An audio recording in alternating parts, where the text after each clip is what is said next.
Hey everybody, and welcome to Epic Everyday. I'm Liz Ferricks, and this is my husband Evan. Hello.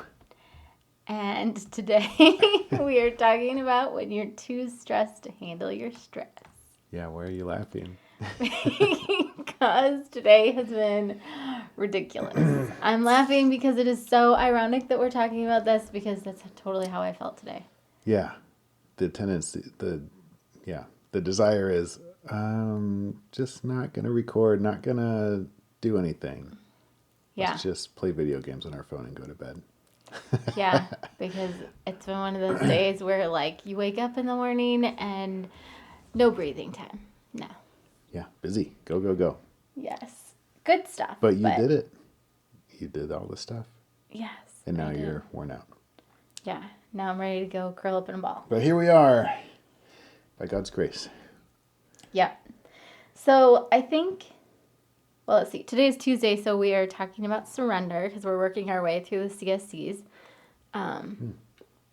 But we're also talking about calm and why it's hard to be calm. And I think surrender kind of fits into that today. So one of the things that's so hard about when you're too stressed to handle your stress is that you just don't have time or energy for changes. And I find sometimes that's because I'm kind of digging my feet in. You know, the Lord's like, hey, maybe you should do this other thing. And because my personality is so strongly like, we do the thing the way we've always done it. Like, I have a tendency to try to figure out what the best way is and then to just do it that way from then on. Lock in. Yeah, we're good. We're golden for the rest of our lives now. Right. Figured out the most efficient way to brush my teeth, and that's how I do it. Yes, exactly. You know me. I'm all about let's be efficient. Yeah, and that's a strength. Yeah, but and it also has to do with surrender because I feel like when we're too busy to deal with our stress, we've surrendered to the busy lifestyle. Oh, yeah, definitely. And we have talked about that before, but we're automatically surrendered to something and analyzing what that is and deciding if that's what you really want to be surrendered to or not. It's really important. But if it's like, well, I'm just busy, that's my life and that's what I do. Yeah. So I don't have time to meditate because I'm the busy person. Right. Yeah, I definitely did not. I've been working to add kind of a pause between one activity and the next to remind myself I'm creating room in my day, that there's margin. But today it was just like, I did not do any of that. It's like everything just totally fell off the wagon. Because it was definitely like one thing to the next, to the next, to the next. And it was like, I just didn't even consider doing it another way because I was like, this is just how my day is going to be. Sure. I know it's a busy day. I'm just not going to do anything different about it. Yeah. I'm just going to survive it. Yeah. I even wrote down, jotted my notes down a couple days ago, but you're not aware that there's any other option or plan. Yes. That happened. Yeah. I do the same thing. I mean, I didn't have that today because my day was pretty normal. I just worked and came home, but that has definitely happened to me where it's like, well, this is the only way to do it, and it's the frantic way, and so let's just freak out and get it done. Right. Well, and I think especially if it's something out of the ordinary, it's so easy to say, well, this is just temporary. Sure. Unfortunately, at least in my experience, sometimes temporary turns into like months or years of your life where you're like, no, I'm just going to do it this way till this one thing changes, you know?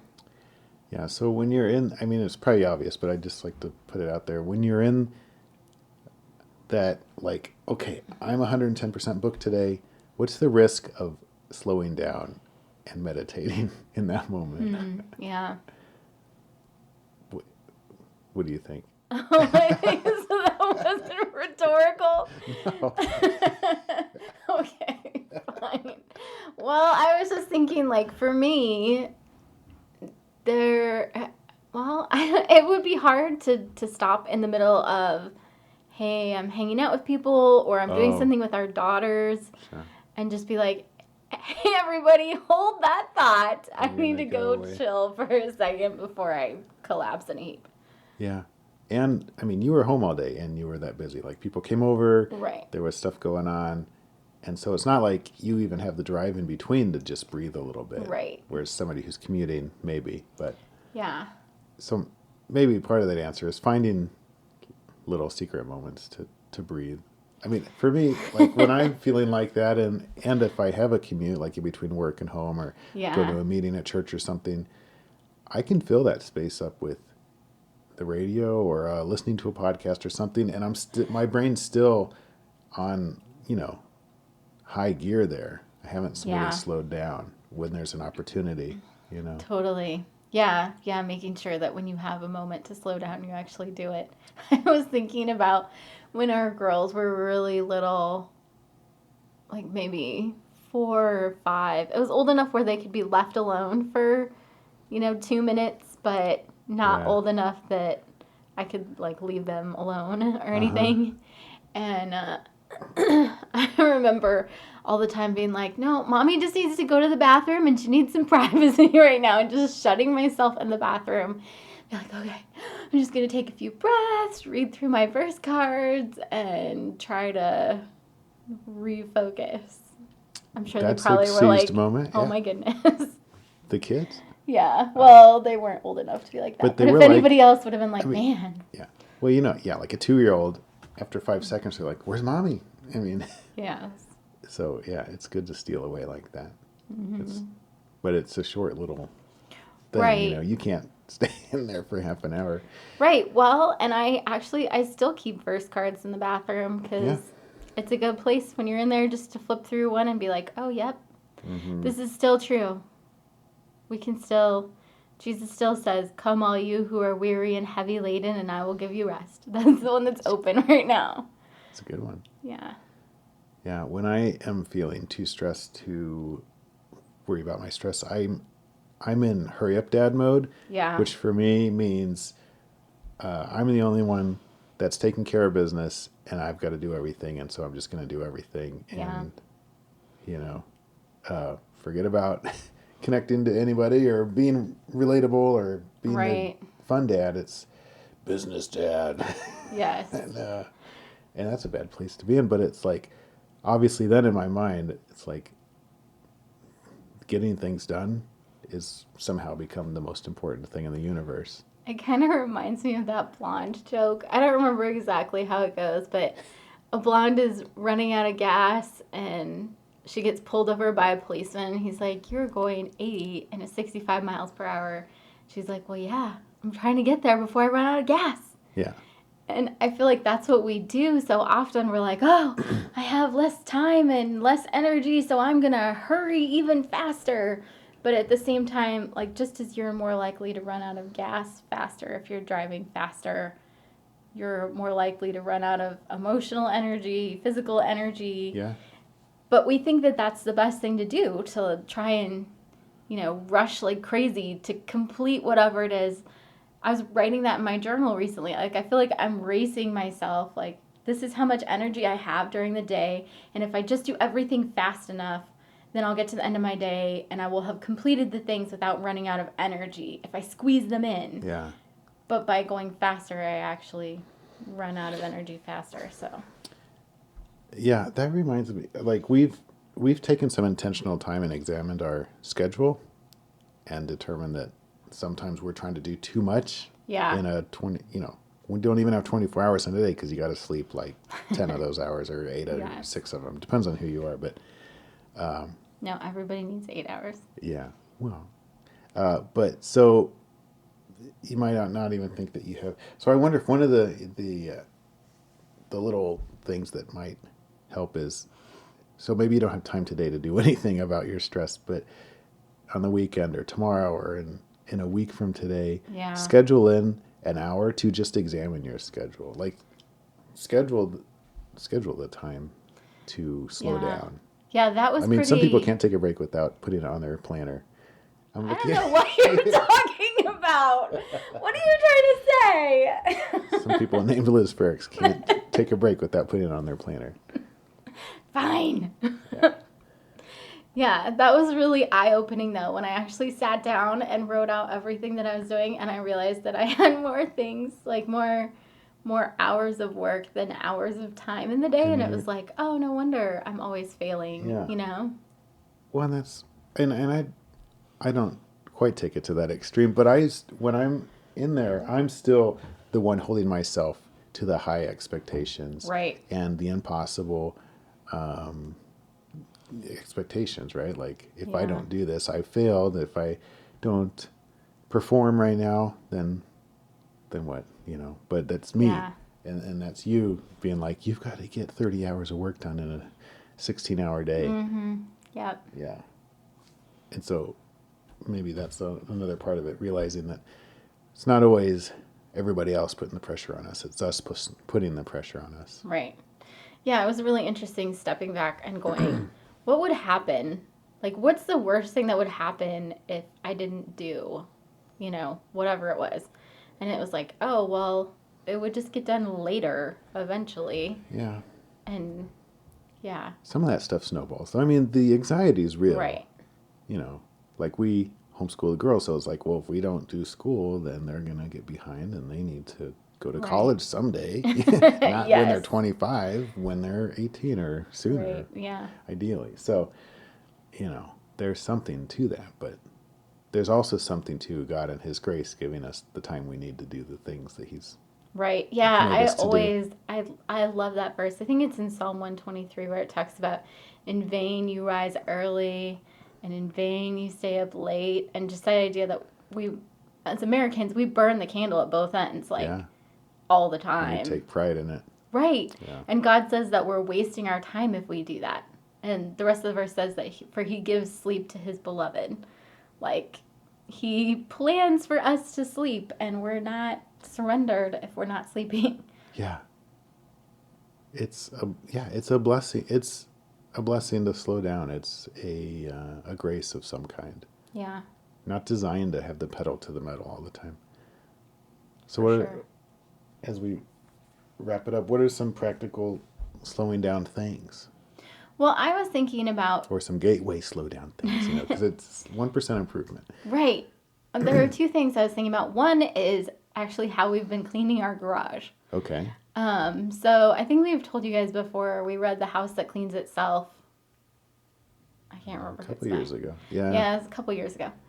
But it was so interesting. She talks about changing your house around to match your cleaning style. Anyway, so we were like, you know what? We should do that. When are we going to fit that in? And we realized we had half an hour on Saturdays to work on reorganizing our house. Mm-hmm. So we just do half an hour on Saturdays. Yeah. Does it take super, super long for things to get organized? Yes. But are they actually getting organized for the first time ever? Yes. Yeah. Yeah, you'd be surprised at the progress you can see. I mean... Right. So even if you don't have a huge chunk of time, just take what little time you have and try to do some reorganization. Uh-huh. And then the second thing I was thinking about is that pause. Like, just stop in between activities. That's kind of been my